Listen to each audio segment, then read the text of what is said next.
Hey everyone, welcome back. So in this video we are going to talk about structure and function of cell. So let's start. We all know cells are the basic fundamental unit of life. So if we were to break apart an organisms to the cellular level, the smallest independent component that we would find would be the cell. The cell structure comprises individual components with specific functions essential to carry out life processes. So these components includes cell wall, cell membrane, cytoplasm, nucleus and cell organelles. Look at this figure. This is the structure of cell. The outer covering of the cell called as cell membrane. देखिए ये जो cell membrane जो बनी होती है ये किससे बनी हुई होती है? लिपिड बाइलेयर से। ये जो सेल मेम्ब्रेन है ये सेल को प्रोटेक्ट करती है और इस सेल मेम्ब्रेन के अंदर ऑर्गेनल्स प्रेजेंट होते हैं like mitochondria, cytoplasm, nucleus and it is also called as plasma membrane और इसे हम सेमी परमिएबल मेम्ब्रेन भी बोलते हैं।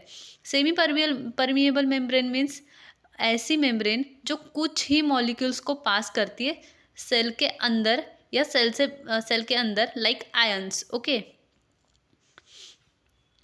और ये जो सेल मेम्ब्रेन के सराउंडिंग में एक और लेयर दिख रही है इसे हम बोलते हैं cell wall. Cell wall is the most prominent part of the plant cells and it is absent in animal cell. ये जो सेल वॉल है ये प्लांट सेल में प्रेजेंट होती है बट एनिमल सेल्स में अब्सेंट होती है। और सेल वॉल किससे बनी हुई होती है? सेलुलोस, हेमीसेलुलोस एंड पेक्टिन से। Cell wall provide shape and support to the cells and protect them from mechanical shocks and injuries. ये जो सेल वॉल है ये प्रोटेक्शन का काम करती है सेल को from mechanical shocks and injuries से। Inside the cell membrane thick clear jelly like substance is present called as cytoplasm. देखिए ये जो सेल मेम्ब्रेन है इसके अंदर जो भी फ्लूइड दिख रहा है ये है साइटोप्लाज्म, जहाँ पे सारे cell organelles like endoplasmic reticulum, Golgi apparatus, lysosomes, vacuoles, mitochondria and ribosomes are suspended in the cytoplasm।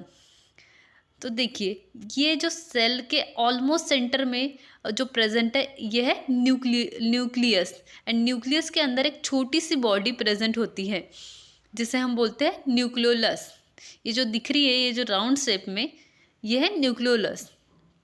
और न्यूक्लियस में क्या प्रेजेंट होता है? डीएनए, जो कि जेनेटिक मटेरियल है जो कि एक सेल से दूसरे सेल में ट्रांसफ़र होता है। सो न्यूक्लियस का क्या काम है? फर्स्ट काम है इसका ये हेड होता है सेल का। सो ये जो भी मेटाबॉलिक एक्टिविटीज़ होती है उनको कंट्रोल करता है।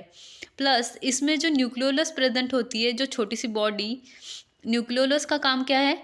जो प्रोटीन्स होते हैं उनके जो कंपोनेंट्स होते हैं उनको मैन्युफैक्चर करना। ये जो है न्यूक्लियोलस जो प्रोटीन्स होते हैं उनके जो कंपोनेंट्स होते हैं उनको मैन्युफैक्चर करता है। सो प्रोटीन्स बनने के लिए जो कंपोनेंट्स चाहिए उनको मैन्युफैक्चर करने का काम कौन करता है? न्यूक्लियोलस। ओके, और ये जो न्यूक्लियस है इसके सराउंडिंग में ही सारे सेल ऑर्गेनल्स प्रेजेंट होते हैं। और इन सेल ऑर्गेनल्स का फंक्शन क्या है? देखिए ये है माइटोकॉन्ड्रिया। माइटोकॉन्ड्रिया की बात करें तो इसे हम power house of the cell भी बोलते हैं। ये आप सभी को पता है, हम बहुत पहले से ये सब पढ़ते आए हैं।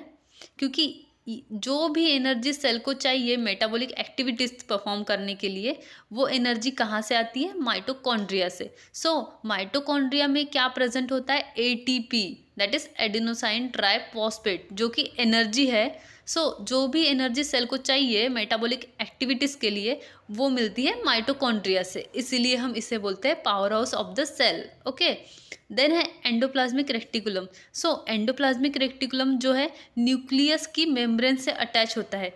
देखिए यहाँ पर ये न्यूक्लियस को देखिए, इससे जो अटैच है ये है एंडोप्लाज्मिक रेक्टिकुलम। और एंडोप्लाज्मिक रेक्टिकुलम कितने टाइप के होते हैं? 2 टाइप्स के होते हैं, smooth endoplasmic reticulum and rough endoplasmic reticulum. और जो रफ एंडोप्लाज्मिक रेक्टिकुलम होता है ये राइबोसोम्स के इसके ऊपर राइबोसोम्स अटैच्ड होते हैं एंड जिसके ऊपर अटैच नहीं होते वो है रफ स्मूथ एंडोप्लाज्मिक रेक्टिकुलम। सो राइबोसोम्स का क्या काम है? राइबोसोम्स प्रोटीन को प्रोड्यूस करते हैं। सो एंडोप्लाज्मिक रेक्टिकुलम का क्या काम है? प्रोटीन्स को ट्रांसपोर्ट करना। Okay, then Golgi apparatus. देखिए ये है गोल्गी अपैरेटस। सो हमने देखा था कि एंडोप्लाज्मिक रेटिकुलम किससे अटैच है, न्यूक्लियस से। क्यों? ताकि न्यूक्लियस से जो प्रोटीन्स के जो कंपोनेंट्स हैं उनको रिसीव कर सके। सो एंडोप्लाज्मिक रेटिकुलम का क्या काम है, ट्रांसपोर्ट करना प्रोटीन को, एंड गोल्गी अपैरेटस का क्या काम है, जो ट्रांसपोर्ट हो रहे हैं प्रोटीन्स इनको रिसीव करना। देन ये प्रोटीन्स की पैकिंग करेगा और मॉडिफाई करेगा, और जहाँ पर सेल में ज़रूरत है उन प्रोटीन्स की, वहाँ पे उन प्रोटीन्स को पहुँचाता है गोल्गी अपैरेटस, और इसे हम post office of the cell भी कहते हैं। तो पोस्ट ऑफिस का क्या काम होता है, लेटर्स को रिसीव करना, और जहाँ पर वो लेटर्स चाहिए, जिसका वो लेटर है, उस लेटर को उस तक पहुँचा देना। वैसे ही गोल्गी अपैरेटस प्रोटीन को रिसीव करके जहाँ पर सेल में ज़रूरत है वहाँ पर प्रोटीन की पैकिंग करके पहुँचा देता है। So this is Golgi apparatus. Next is lysosomes. देखिए ये जो राउंड राउंड शेप में जो प्रेजेंट है ये है लाइजोसोम्स। सो लाइजोसोम्स को क्या कहते हैं, suicidal bag of the cell. तो लाइजोसोम को सुसाइडल बैग इसलिए कहते हैं क्योंकि ये जो सेल ये है, ये सेल को डाइजेस्ट कर लेता है, खा जाता है सेल को। और ये सेल को कब खाता है, जब सेल की डेथ हो जाती है। सो जब सेल डाई हो जाता है तब लाइजोसोम इस सेल को डाइजेस्ट कर लेता है, इसीलिए इसको suicidal bag of the cell कहते हैं। Okay, next is vacuoles. Vacuoles store food, water and other waste materials in the cell. Now functions of cell. Cell provide support and structure.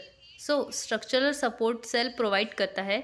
बहुत सारे सेल्स मिलकर क्या बनता है, स्ट्रक्चर। एग्जाम्पल हमारी skin. So हमारी स्किन बहुत सारे सेल्स से मिलकर हमारी बॉडी का क्या बना रही है, स्ट्रक्चर। और हमारे सेल में जो सेल मेम्ब्रेन होता है वो प्रोवाइड करता है सपोर्ट हमारे बॉडी को। Now next is facilitate growth. So आपको पता है एक सेल होता है, एक सेल क्या होता है, डिवाइड होता है और रेप्लिकेट करता है, और एक सेल से मिलकर दो सेल बनते हैं। देन ये फर्दर डिवाइड होते हैं माइटोसिस या मियोसिस के थ्रू। देन हमारी बॉडी क्या करती है, ग्रोथ होती है, डेवलप करती है। Then third function is transport of substances. So cell क्या करता है, जो इसेंशियल सब्सटेंसेस है, न्यूट्रिएंट्स है, जैसे ऑक्सीजन हो गया, इनको ट्रांसपोर्ट करने में हेल्प करता है। सो सेल में जो ट्रांसपोर्ट होता है वो किसके थ्रू होता है, डिफ्यूज़न के थ्रू होता है। Okay, then energy production. So cell में बहुत सारे मेटाबॉलिक एक्टिविटीज़ परफॉर्म होती है। सो ये मेटाबॉलिक एक्टिविटीज़ के लिए एनर्जी की रिक्वायरमेंट होती है, एंड सेल अपनी एनर्जी खुद प्रोड्यूस करता है with the help of mitochondria. Okay, this is all.